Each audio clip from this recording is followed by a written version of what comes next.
pengkomen lagi, penonton yang baik itu banyak banget yang ngomongin kayak ngingetin kita gitu loh. Kalau mereka suka, kita akan diingetin kayak, "Bang, kok nggak ada iklannya sih bang? Gimana mau dapetin?" Itu sumpah ada mas, itu ada, baik banget. Iya serius. Kok kagak ada iklannya sih mas? Gini.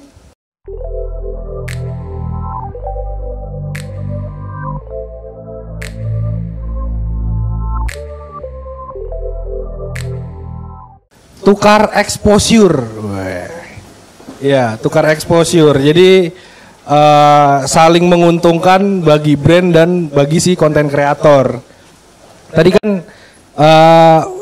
saya bilang apa yang mukbang ini sama Dirty Chick kita itu kita nggak dibayar tapi dikasih makan gratis ya kan, 20 ayam dengan minuman lain dan lain-lain lah, ada rice box juga kayak gitu, tapi tetap kita ambil. Kenapa ya? Karena ini cocok sama konten yang mau kita buat. Nah terus cocok juga sama tema si Big Smoke ini kan, ada tuh yang di gamenya emang order, Big Smoke order namanya gitu, dan dia makannya juga banyak. Nah terus pengaruhnya tuh di sini.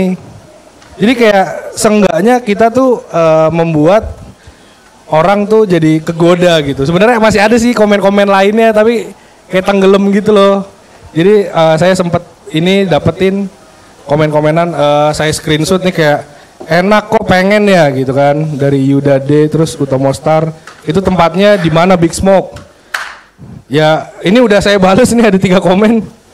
Tapi nggak usah ditunjukin lah ya, biar muat juga di sini.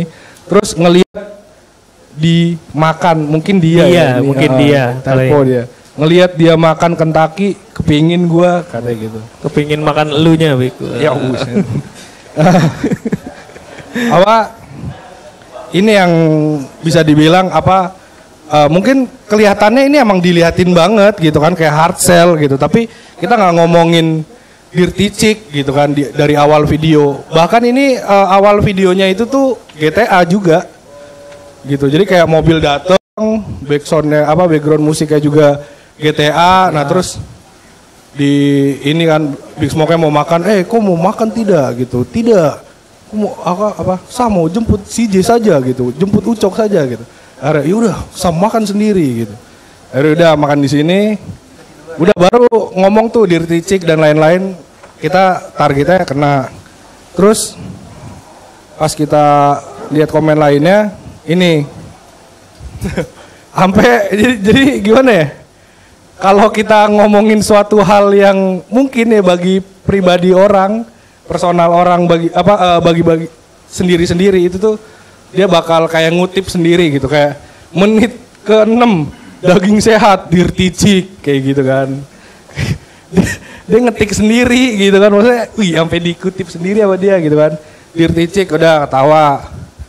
Terus sampai niatnya tuh ada yang ngasih lokasi gitu kan. Lokasi pertama Bung Tabak Boyo, lokasi kedua apa nih? Dirty Chick Babarsari. Babarsari, padahal di Seturan ya, mepet sih. Iya. Nah, beda. Terus Dirty Chick emang enak banget. Ini tadi yang saya sampaikan. Terus Anjay Tambak Boyo, Dirty Chick Seturan. Ini tuh pengaruhnya tuh apa ya? Kayak iklan gratis gitu di dalam komen. Soalnya kalau misalnya ada yang kayak gini kan, pengkomen lain kan juga lihat gitu kan, tanpa kita harus memberitahu, tapi tetap ada yang nanya kan, yang tadi gitu. Ini ngelanjutin ini yang tadi doang ya contohnya. Nah terus kalau yang sepeda itu saya cari, udah gali, itu nggak ketemu.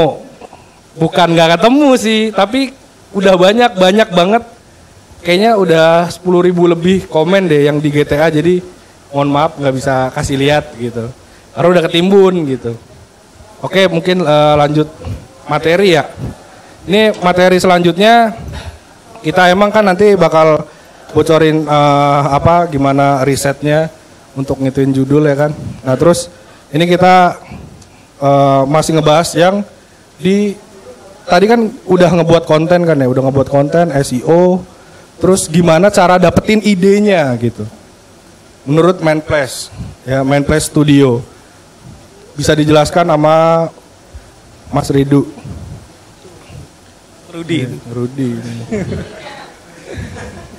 Ya silakan Mas Ridu. Oke, Unlimited ID. Ngeri juga judulnya ya. Ide yang tak terbatas. Tapi karena kita di sini orangnya banyak, jadi menurut gua cari ide untuk orang banyak tuh gampang-gampang aja karena bisa menurut lu apa, menurut lu apa, menurut lu apa. Yang susah adalah menyatukan semua ide tersebut. Begitu. Next. Nah, sistematis ini dari yang udah main place jalanin ya. Kalau ingat kekurangan, jadi kalau kalian belum mulai YouTube, kalian belum akan tahu kurangnya apa di konten kalian nih. Harus coba dulu, mulai dulu, baru bisa ketahuan kurangnya apa.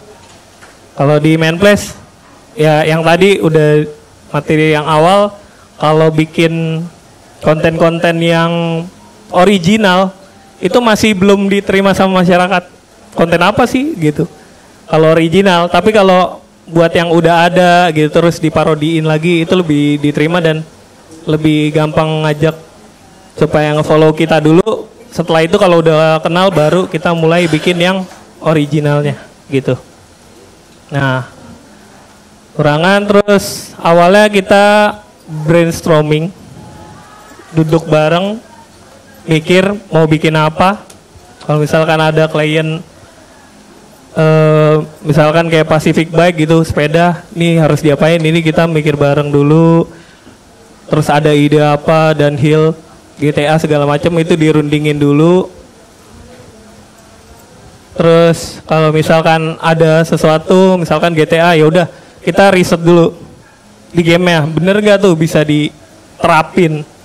Kayak Call of Duty kemarin itu karena gamenya belum launching di Indonesia, kita tuh pakai apa? VPN. Oh iya, pakai VPN. Apa ya, Australia? Iya, VPN Australia. Iya, pakai VPN Australia dulu. Terus kita cobain gamenya, udah riset panjang, dan yang paling ngeselin sih ternyata beda sama yang di Indonesia. Kalau misalkan di Australia itu gamenya skillnya terlalu banyak. Maksudnya delaynya lama, tapi begitu di Indonesia jadinya sebentar skillnya, dan itu beda. Kita buat videonya juga jadi beda dari yang harusnya di Indonesia itu. Terus nah setelah research itu kita masukin nih apa nih yang beda nih. Kita harus nggak nyambung ya? Baik gimana? Oke. Ini yang sangat penting, berpikir out of the box. Dengan berpikir out of the box, kita akan menjadi seorang yang kreatif. Jadi kalau di main place sudah jelas banget, visual efeknya tuh dilebay-lebayin biar ya nggak kebaca sama penonton. Misalkan harusnya meledak bar gitu, tapi main play sampai bumi yang hancur gitu. Jadi benar-benar dilebay-lebayin. Terus juga pebisnis yang kreatif tuh pasti harus berpikir out of the box. Kalau enggak, mungkin MCD sekarang jualannya di depan Indomaret tuh. Oke. Terus setelah brainstorming, riset, berpikir out of the box, terus kita satuin semua jadi suatu ide yang akan kita produksi. Setelah udah nentuin idenya, udah fix, kita udah ngumpulin dari si A, si B, si grafik, si Mas Afil, itu udah disatuin idenya. Kita harus nulis storyline abstraknya. Kita nulis storyline, abstrak, habis itu kita kirim ke klien. Kalau klien masih belum setuju, itu masih terus revisi sampai mereka setuju. Setelah itu baru kita masuk ke persiapan produksi, properti, semua yang dibutuhin, kostum, senjata, unit lah. Terus naskah, di naskah juga beda ya sama storyline. Naskah itu masuknya lebih detail, apapun yang dikatakan, apapun yang dilakukan, di situ ada di dalam naskah. Terus persiapannya juga masuk kayak budgeting, syuting berapa hari. Pikir yang jeleknya dulu, yang terburuknya dulu aja. Jadi yang tadi dibilang kan, kayak kita tuh syuting Tamiya itu targetnya 4 hari ya, Duh. Tapi jadi 2 minggu gara-gara hujan.